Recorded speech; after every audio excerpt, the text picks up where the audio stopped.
Syria. Joining me now from our Salford studio is Dr. Evan Lawrence, a security and counter-terrorism specialist at Staffordshire University. Good evening to you. Good evening.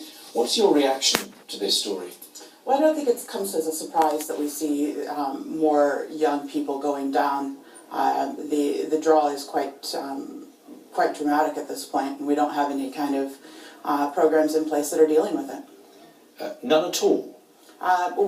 There's several programs that have been proposed and several that are dealing with de-radicalization after they come back and things like that, but nothing that's dealing with the early stages of radicalization, which would have picked up these kind of girls and young men. Well, let's formulate that for a moment. What should be in place, do you say?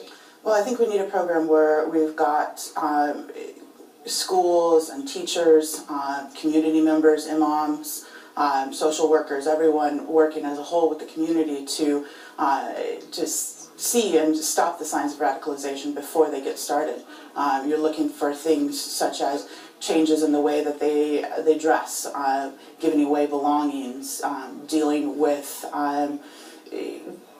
distancing yourself from your friends and things like that. All of those things are the early signs of radicalization, which can be picked up if the members of the community who deal with young people are able to spot them early enough. Right, I mean, individual authority figures are clearly, in some cases, already doing that, but you're talking about a more organised programme.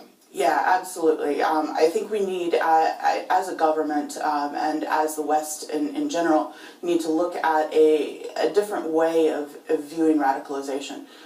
These girls haven't done anything wrong yet, and we need to give them an exit strategy, a strategy that says, well, maybe this isn't what I was sold after all, and when they come back, if they come back, they need to be put through those kind of programs as well, and we need a more comprehensive program, whether that be from the government or whether that be from local governance, dealing with radicalization in schools, radicalization in the community.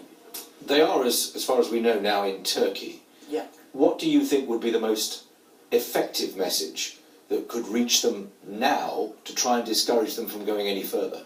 That they haven't done anything wrong yet. That yes, their parents are extremely concerned about them, their friends and family want to see them again, and that if they come back, that we will help them reintegrate back into society, that we're not going to stigmatize them by putting them in prison and putting them, under surveillance and things like that. Those are options that we need as a society, but once these programs have failed. What is the biggest draw proving to be at the moment to encourage a group of, in this case, 3 girls, 15, 16-year-olds, to encourage them to do this in the first place? Well, I think you're looking at young people who've made a bad decision. I'm sure there's not many of us who can say that we haven't made a bad decision in our lives. And that bad decision, unfortunately in this case, has been to choose this path.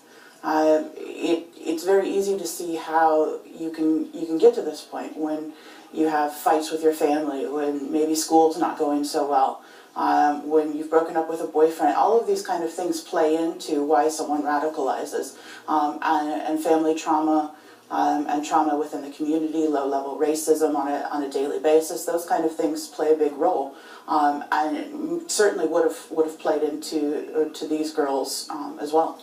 And is it playing into girls more than it did? No, I think it's evenly distributed between both sexes.